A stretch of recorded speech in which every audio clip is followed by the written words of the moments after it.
Buenos días.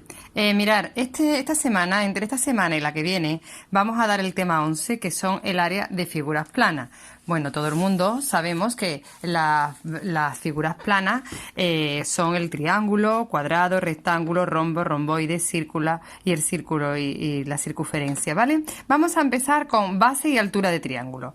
Nos tenemos que fijar muy bien en que un triángulo, por supuesto, ¿vale? Ahí tenemos una figura de 3 lados, triángulo, y que ya hemos hecho la clasificación de los triángulos en el otro tema, y tenemos que los triángulos tienen una base y una altura. Un triángulo ABC está compuesto de, ahí podemos apreciar la base y la altura. En este también tenemos base y altura. En este también tenemos la base, y en este no le cogemos la altura justo cuando no es una línea que hace un ángulo de 90 grados, sino que la altura la hacemos ahí imaginaria, y esa es la altura, ¿vale? De B hasta C, pero imaginario, en vertical. Después tenemos la base y la altura de los paralelogramos. Tenemos el cuadrado, rectángulo, rombo, romboide. La base es siempre uno de los lados, base, y la altura en un cuadrado. Bueno, en los cuadrados decir que la base y la altura coinciden, porque como tienen los lados iguales, pues podemos decir que es lado y lado. Nos va a servir después para el área, ¿vale? Ahí tenemos después el rectángulo, la base y la altura.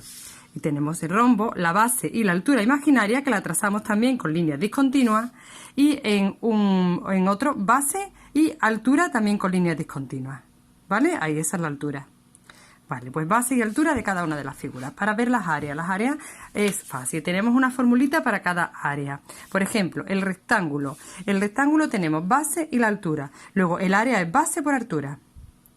Tenemos que tener en cuenta que si nos la dan en centímetros o en metros, tiene que estar en la misma, expresada en la misma unidad. Si la base está en centímetros y la altura está en centímetros, luego el área siempre es centímetros cuadrados, el resultado.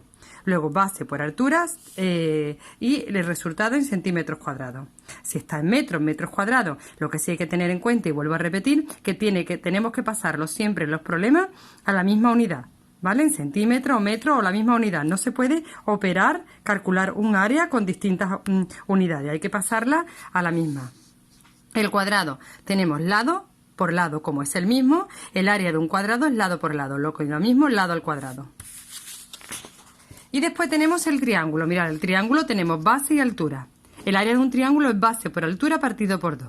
Y en el libro pues nos está explicando que si tenemos aquí un rectángulo y dentro del rectángulo tenemos el triángulo metido, el área del rectángulo es base por altura, área del rectángulo.